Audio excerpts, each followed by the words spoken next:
Une difficulté de leur intégration sociale, des handicaps pris à la légère, moins d'adaptation en petit nombre ou inefficace. Voilà les descriptions des conditions de vie des personnes autistes d'un peu partout dans le monde, principalement dans notre province. Au Québec, les enfants présentant un trouble du spectre de l'autisme peuvent commencer l'école à 4 ans, mais ne peuvent avoir une scolarisation soutenue par le système scolaire après leurs 21 ans. Je suis en compagnie de Lara Haute-Braz. Elle est là aujourd'hui pour nous parler d'un organisme qui aide les citoyens dans le trouble du spectre de l'autisme et leurs proches. Elle offre un repos aux parents de ces gens et leur permet de suivre un minimum leurs études en fonction de leurs capacités cognitives. Bonjour Lara. Bonjour Nathan. Effectivement, Nathan, nous parlons donc ici du centre de répit dépannage aux Quatre Poches, situé au 560 chemin du lac à Boucherville. Un peu plus tôt cette semaine, je suis allée directement au centre, rencontrer un aimable éducateur qui a gentiment répondu à mes questions concernant l'organisme. Nous pouvons ici donc voir un extrait de mon entrevue avec Mathis. J'aimerais savoir l'objectif du centre répit et dépannage aux Quatre Poches. Dans le fond, on a plusieurs missions. La première, si je vous parle un peu de la fin de semaine, parce que dans le fond, la semaine et la fin de semaine, c'est comme séparé, ok? La fin de semaine, c'est beaucoup des répits, des dépannages qu'on offre aux parents besoin. Dans le fond, les participants, ils viennent soit pour une fin de semaine, donc du vendredi au dimanche, ou pour un cours, un dodo, fait qu'ils viennent du samedi au dimanche, ou sinon, ils ont l'option de venir juste les jours. Fait que, comme les répits, ça s'étend d'une fin de semaine à juste des journées. Puis on a l'été aussi, où l'été, les participants peuvent faire des plus longs répits. Là. Le plus long, ça va jusqu'à 10 jours, qui peuvent rester consécutifs au centre. Puis encore là, l'été, là, ça va avec des plus courtes périodes de dodo, puis juste des journées. Puis la fin de semaine, je vous dirais que si je te fais un petit peu, si je te fais ça brièvement, là, les personnes qui sont atteintes du spectre de l'autisme et de déficience intellectuelle, l'école arrête pour eux à 21 ans. Fait qu'une fois qu'ils atteignent l'âge de 21 ans, ils ont comme plus d'école. Fait que un peu la mission de la semaine, ça a été de décider, ça a été comme une continuité de l'école. Fait que dans le fond, le but c'est qu'ils gardent leurs acquis principaux puis qu'ils en développent d'autres à travers leur fréquentation à l'école qui est ici. Il n'y en a pas beaucoup qui viennent à l'école à temps plein, si je peux dire, à l'école ici à temps plein la semaine. Là. Donc ça va souvent être une base de 1 à 3 jours ou 4, même dépendamment du participant par semaine. La semaine, on est ouvert vraiment juste 2 jours, puis c'est un peu un horaire d'école. Fait que c'est comme du 9 à 5. Ils ont des heures de dîner. C'est beaucoup structuré comme ça. Ils ont des périodes d'activité. Fait que c'est tout dans le but de justement garder leurs acquis et d'en développer d'autres aussi. La fin de semaine, c'est beaucoup des participants qui sont plus autonomes. C'est comme un peu pas dans les critères, je dirais, mais c'est pour être là la fin de semaine, il faut être un peu plus autonome. Alors que le répit, la fin de semaine, on a vraiment de tout. On a du monde un petit peu moins autonome, du monde très autonome, là, ça varie vraiment. Donc c'est ça, là, en gros, le répit, dépannage, puis une continuité de l'école, c'est un peu considéré comme les missions du centre. Parfait, merci beaucoup. De rien. Comme Mathis nous l'a si bien expliqué, cet organisme a deux buts principaux. Depuis 1992, le Centre aux Quatre Poches offre une période de repos aux parents d'enfants aux besoins criants, en prenant les participants sous leurs ailes pour quelques heures ou même pour une fin de semaine. Leur deuxième fonction est celui de l'enseignement.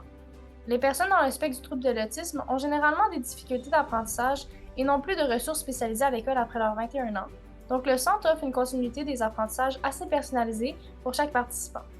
Au niveau enseignement, c'est pas des classes comme qu'on pourrait l'imaginer. C'est souvent un ratio de 1 pour 2 ou dans certains cas 1 pour 1. Ça veut dire qu'un intervenant ne peut pas avoir plus que 1 ou 2 participants. Chaque participant a besoin de beaucoup d'attention et de soutien. Alors si un intervenant venait à avoir plus de participants, il ne pourrait être efficace. Le jour, il y a un maximum de 26 places et la nuit, il y a environ 18 places. Là, on parle de participants qui sont ces gens exactement? Les participants sont des personnes âgées de 3 ans ou plus, présentant une déficience intellectuelle ou un trouble du spectre de l'autisme assez sévère, avec un handicap physique ou pas.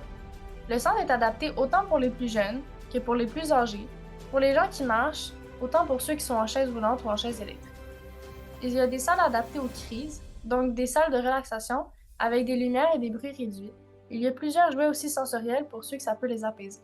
Il y a des salles de bain nouvellement refaites pour être le plus adaptées possible à chaque participant, et il y a même une cour avec un module de jeu pour les plus actifs. Comment pourrait-on décrire les relations entre intervenants et bénéficiaires?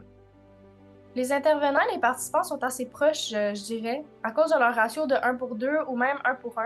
C'est sûr que les liens bâtis sont assez forts. Les gens qui travaillent là-bas sont dotés d'un grand cœur, bien évidemment, Il est important de rester professionnel car il y a des participants qui ne savent pas gérer leurs émotions ou la façon dont ils montrent leur affection. Par exemple, les intervenants ne peuvent pas accepter les affections physiques comme les câlins. Certains participants ne savent pas toujours gérer leurs forces et les contacts physiques peuvent s'avérer dangereux.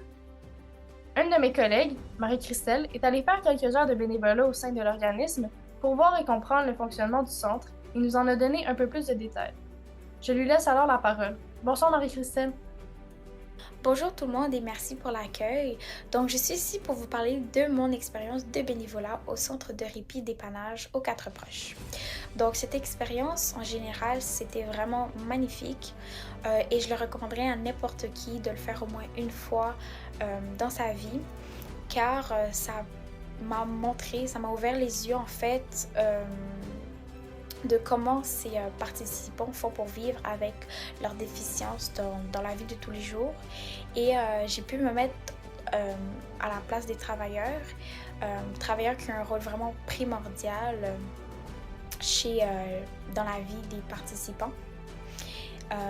N'est pas une chose facile, ça je peux vous le dire, parce que comme vous le savez, c'est un organisme qui aide les personnes à déficience, que ce soit pour de l'autisme ou encore paralysie cérébrale et bien d'autres encore.